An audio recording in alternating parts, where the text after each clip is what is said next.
Mohammad Ryan Ansari India से। मैं एक लड़की को पसंद करता हूँ और इससे भी निकाह करना चाहता हूँ, मगर इस लड़की की शादी किसी लड़के से हो गई थी, मगर अब इस लड़की का वहाँ किसी वजह से फैसला हो रहा है क्योंकि लड़की परेशान रहती है और लड़का कुछ ज्यादा ही दिमागी मरीज है। तो फैसले के बाद इस लड़की से मैं निकाह कर सकता हूँ। वो लड़की भी अल्हम्दुलिल्लाह मुझे पसंद करती है, निकाह करना चाहती है। मुफ्ती साहब आप इस बारे में हम दोनों की रहनुमाई फरमाए। भाई अगर वहाँ से फैसला हो जाता है, इद्दत पूरी हो जाती है, आप कर लें शादी, किसने मना किया भाई साहब?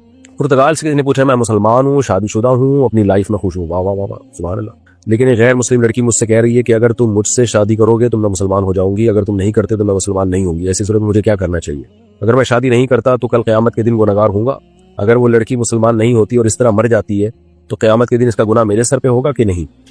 देखें, उस लड़की से कहें कि आप इस्लाम कबूल करें, चाहे मैं आपसे शादी करूं या ना करूं। शादी का इस्लाम से ताल्लुक नहीं है, बल्कि यूं कहना चाहिए इस्लाम का शादी से ताल्लुक नहीं है।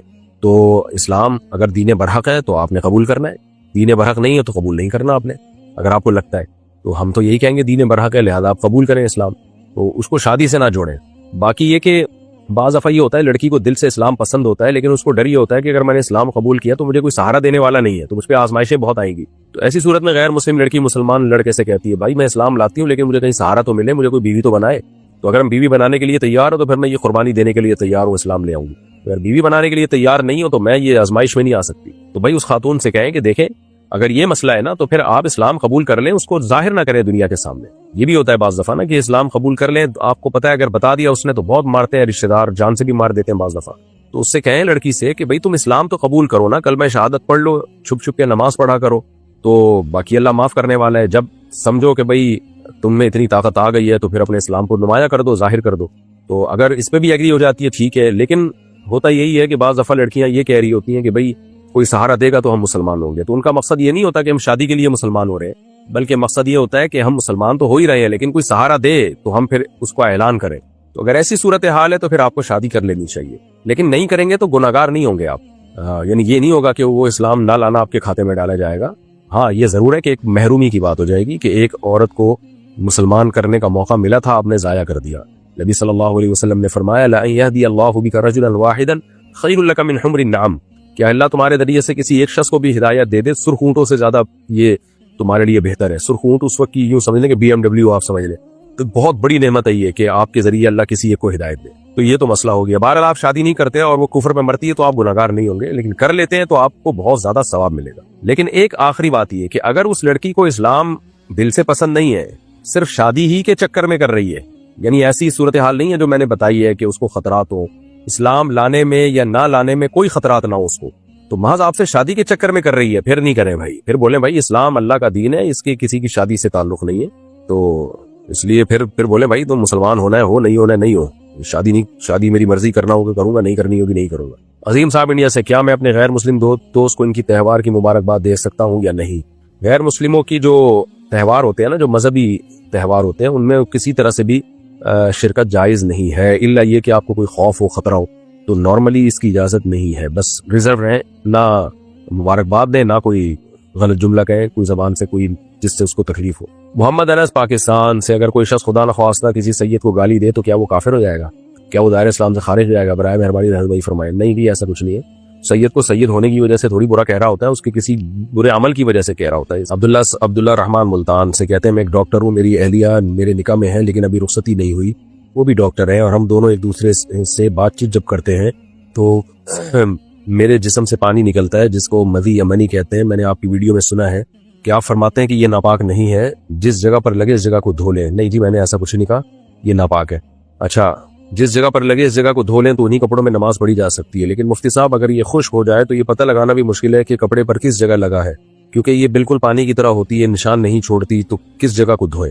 अगर ना धोएं तो उन्हीं कपड़ों में नमाज पढ़ना नामुनासिब लगता है और जहन में खदशे की वजह से नमाज मुतासिर होती है। लंबी ड्यूटी तकरीबन 15 घंटे होने की वजह से नमाज के टाइम बार बार कपड़े तब्दील करना भी मुमकिन नहीं। मेहरबानी फरमाएं, इस वजह से काफी अरसे से मेरी नमाज कज़ा हो रही है और मुझे आहिस्ता से डिप्रेशन हो रहा है। नमाज कज़ा करना अकबरुल कबाइर है, कबीरा गुनाहों में भी सबसे बड़ा गुनाह है, खूब समझ ले। बाकी ये जिस जगह लगे तो अंदाजे से उस जगह को धो ले। अगर खुश्क हो गई है, पता ही नहीं चल रहा कहाँ लगी है, तो भी अंदाजे से। तो इसमें 100% यकीन होना जरूरी नहीं है कि कहाँ लगी है, अंदाजा लगाएं भाई यहाँ लगी होगी, धो लें, बस नमाज पढ़ लें, उसमें ज्यादा टेंशन में ना जाए। और ये नापाक है, मैंने कहीं नहीं कहा कि पाक है। ये पाकिस्तान से किसी ने पूछा है, क्या क्रिप्टो करेंसी से पैसे कमाना हलाल है? आपने एक बयान में क्रिप्टो करेंसी को मुतशाबिहात में शुमार किया और इससे बचने को बेहतर करार दिया। لیکن پھر بھی کیا، جب تک یہ متشابہات میں سے ہے تو میں اس سے پیسے کما سکتا ہوں. اگر میں اس سے کوئی پیسے کماؤں اور کسی حلال بزنس میں انویسٹ کروں اور مستقبل میں کرپٹو کرنسی کے حرام ہونے کا فتویٰ آ گیا تو کیا میرا بزنس حرام ہو جائے گا؟ اسی وجہ سے تو منع کر رہے ہیں. مستقبل میں حرام ہونے کا فتویٰ آ گیا تو پھر کیا کہو گے؟ تو دیکھیں اس کے بارے میں جو اس کے ماہرین ہیں نا وہ بہت ہی اختلاف ہے ان میں، اس لیے علماء کوئی رائے قائم نہیں کر پا رہے ہیں. جو اس کے سافٹ ویئر انجینئرز ہوتے ہیں، جو کرپٹو کرنسی کے ماہرین ہیں، سائنٹسٹ ہیں، ان سے ہم نے جب آرا لیے ہیں تو وہ خود ہی اس کو ایکسپلین کرنے میں ان کی آرا بہت زیادہ مختلف ہے.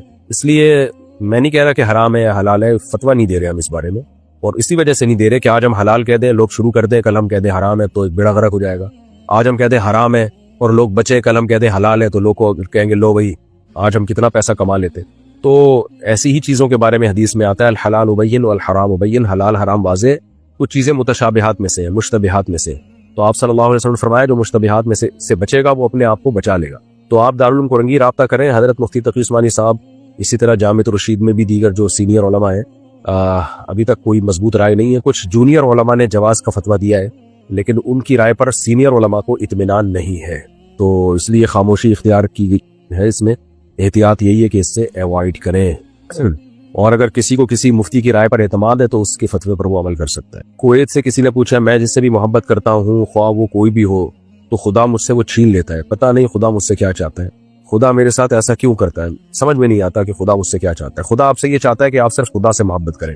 اللہ کو آپ سے بہت زیادہ محبت ہے. اللہ چاہتے ہیں کہ دنیا کی چیزوں سے دل نہ لگاؤ، اللہ سے محبت کرو. تو ایک دفعہ اللہ سے دل لگا کے دیکھیں، انشاءاللہ اللہ آپ کو آپ سے دور نہیں ہوگا اور خوب آپ کی زندگی میں لطف اور مزہ پیدا ہو جائے گا. محمد حسنین ملتان سے، کیا ویڈیو گیم کی اپلیکیشن بنا کر گوگل، اب یہ بار بار ایک ہی سوال پوچھا ہے بھائی. ارسلان صاحب ڈیرہ اسماعیل خان سے، دل میں اگر گندے خیالات آ رہے ہوں مگر اس پر عمل نہ ہو تو کیا پھر بھی پکڑ ہوگی؟ جو خیالات خود بخود آتے ہیں ان پہ کوئی پکڑ نہیں ہوتی.